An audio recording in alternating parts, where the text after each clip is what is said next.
for key questions ahead of Robert Hur's testimony on Biden's mishandling of classified documents. All eyes on Tuesday will be on special counsel Robert Hur, who investigated President Joe Biden's mishandling of classified documents and delivered a political bombshell with his conclusions about Biden's memory. The special counsel is set to testify at the GOP-run House Judiciary Committee, where he'll be peppered with questions about his 388-page report released last month. After a year-long investigation, Hur concluded that Biden mishandled classified material and improperly disclosed classified information as a private citizen. However, Hur said that there wasn't enough evidence to prosecute Biden and that he wouldn't have pursued charges even if the Justice Department allowed him to indict a sitting president. But it was Hur's assessment of Biden's cognitive abilities that sent shockwaves throughout Washington.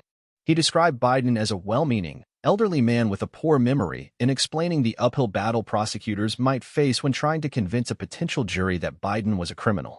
CNN reported Tuesday morning that Biden told jokes and unfurled lengthy detailed stories from his decades-long political career as he parried questions from Hur and his investigators over 2 days last October. A transcript of the interview reviewed by news outlets shows. The president also displayed episodes of foggy memory, including one highlighted in Hur's final report, in which the president appeared not to remember the year that his son Beau died. Here are 4 key things to look for in Tuesday's high-stakes hearing. What will Hur say about Biden's age and memory?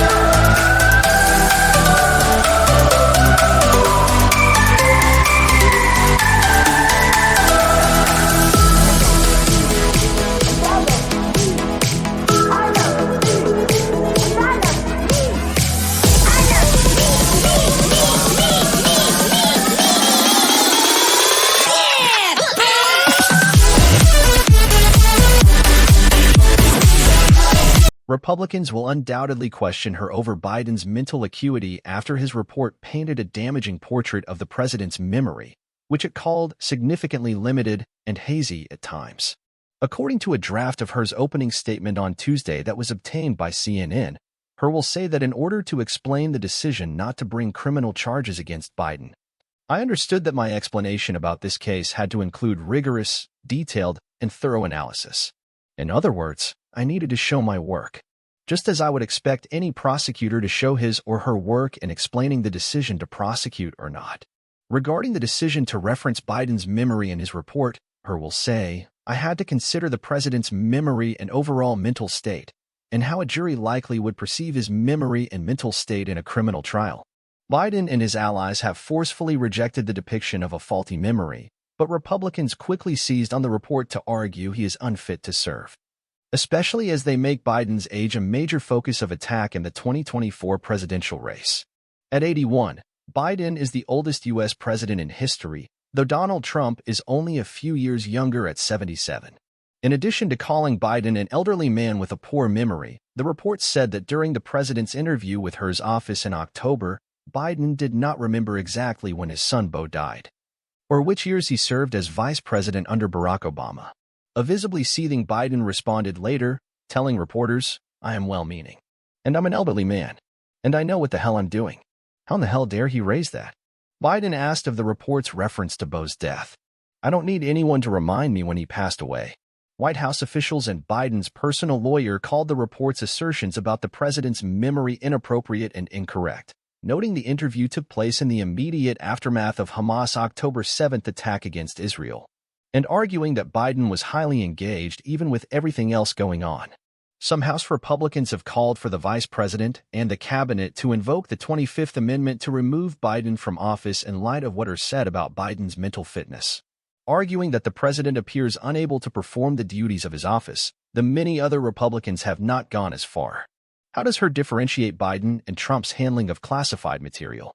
Hur will be testifying Tuesday at a congressional hearing about Biden's mishandling of classified documents. 2 days later, there will be a court hearing in Florida about Trump's allegedly illegal mishandling of classified documents, in the Mar-a-Lago case brought by special counsel Jack Smith. The similarities and differences between the two probes, and the fact that Trump was indicted while Biden was not, have been the subject of intense political debate and bickering in Washington. Trump has pleaded not guilty. Perhaps the most potent line of attack for Democrats on Tuesday will be Hur's own explanation for why, essentially, Trump's behavior was worse than Biden's. He went out of his way in his report to note the material distinction between the two investigations and how Biden and Trump took different paths. After being given multiple chances to return classified documents and avoid prosecution, Mr. Trump allegedly did the opposite. In contrast, Mr. Biden turned in classified documents to the National Archives in the Department of Justice, consented to the search of multiple locations including his homes, sat for a voluntary interview, and in other ways cooperated with the investigation, Hur wrote. Referring to the Trump case in his opening statement, Hur will say, "There too, I called it like I saw it." Will Hur further lean into these differences while answering lawmakers' questions? His tone on this, and the way he characterizes Trump's behavior, will be closely watched, especially by Biden allies. Still, Republicans are sure to seize on the fact that Trump was charged while Biden was not. This feeds the narrative that Trump has put at the forefront of his campaign, the baseless accusation that the Justice Department and law enforcement are being weaponized against him and other conservatives. He has used this argument as a sword to attack all four of his pending criminal cases. How will GOP tie this to impeachment? House Republicans are looking for Hur's public testimony to provide fresh momentum to their sputtering impeachment inquiry into Biden. In their subpoena to the Justice Department for documents related to Hur's probe ahead of the hearing, Republicans linked Hur's work to their own investigation, saying they are concerned that President Biden may have retained sensitive documents related to specific countries involving his family's foreign business dealings. The Justice Department provided the House Oversight and Judiciary Committees with some of the documents that Republicans subpoenaed, but not all of them, namely the transcript and audio recordings of Biden's interview with the special counsel. According to their letter obtained by CNN. According to the letter, the first tranche includes a December 2015 call sheet outlining the purpose of a call between the then Ukrainian Prime Minister and then Vice President Biden, talking points, and a non-verbatim transcript of that call for lawmakers to view privately. Republicans have sought to connect these documents to their impeachment inquiry, specifically to the false accusations that Biden abused his powers to get a top Ukrainian prosecutor fired because he was supposedly investigating a Ukrainian energy company, Burisma, which threatened the president's son Hunter, who served on the board. These claims have been repeatedly debunked since they first emerged in 2019. Hur's report stated that no jury could reasonably find that the substance of the call between Mr. Biden and the Ukrainian Prime Minister was national defense information. The two exchanged pleasantries, and the Prime Minister heaped praise upon Mr. Biden for his December 9, 2015 speech to Ukraine's parliament. They did not engage in a substantive policy discussion. The Justice Department also provided House Republicans with the communications between the department and the Executive Office of the President or President Biden's personal counsel over Hur's report. Republicans subpoenaed these documents because they claimed to be concerned that restrictions were placed on Hur to stop him from looking into information that could link the president to his family's foreign business dealings.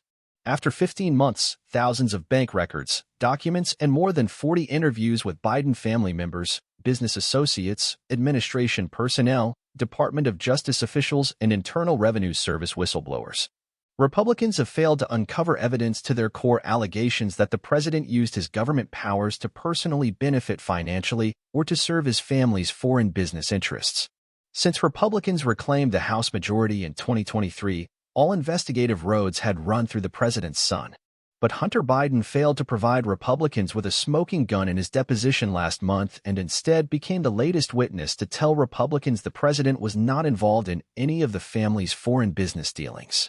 How will Hur handle his turn in the spotlight? Robert Hur is not a household name. This is likely the biggest moment of his career.